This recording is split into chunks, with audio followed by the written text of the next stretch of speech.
The World Bank, in partnership with civil society organizations in Nigeria, government ministries, departments and agencies, have agreed to work together to help Nigeria realize its potentials, reduce poverty, and make sure that Nigeria's fiscal policy works for Nigerians. They all took the position at the Public Policy Dialogue, an unveiling of Partnership for Amplified Voices (PAV) in Abuja on Tuesday, organized by Budget and Connected Development Code in partnership with World Bank. Speaking, the country director World Bank, Shubham Chaudhry, said the World Apex Bank owes it as a responsibility to help member countries come out of poverty, and Nigeria is one of the shareholders of the bank. The country director said it will assist the civil society organizations working under PAV with information about programs the World Bank is doing with the Nigerian government to ensure monitoring, tracking, and accountability. Anything that we can do to support your efforts, okay, to help Nigeria realize its potential, whether it's around particular issues such as the one you'll be discussing today, around the choice that Nigeria faces around PMS subsidies and how to mobilize fiscal resources that can really directly help the Nigerian people.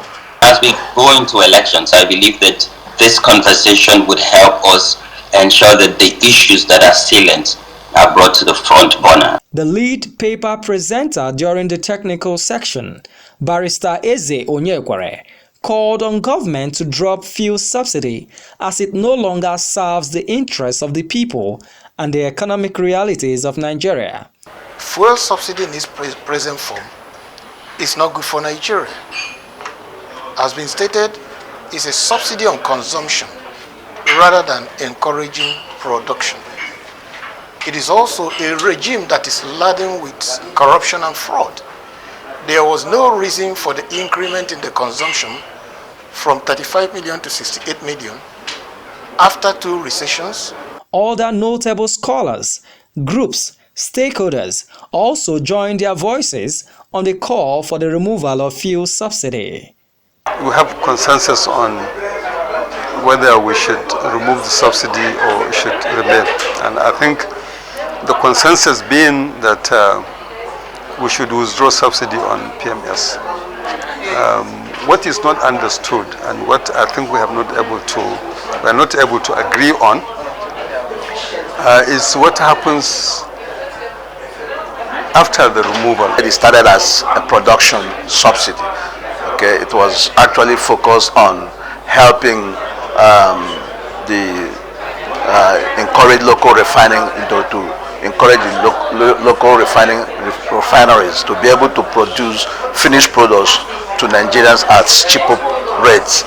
Okay, but from the period that these refineries stopped working, fuel subsidy in Nigeria transmuted to becoming consumption subsidies. Whatever government is coming, I think they should find ways of removing subsidy completely, because as we have been told today, it does not serve any purpose to the poor. It benefits the rich more than even the poor folk. I agree that subsidy should be removed, but then again, the question is that what are the implications of removing subsidy?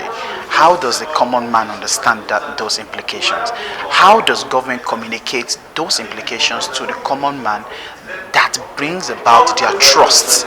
We do not have confidence in the process of removing the subsidy. And of course, if they remove it, the channel they are going to put the resources, we are not clear on that.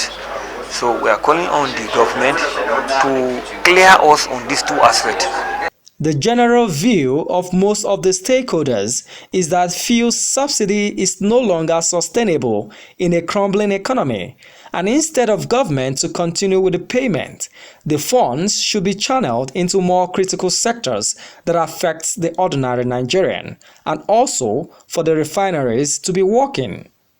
In Abuja, Marvelous Obomman for Signature TV.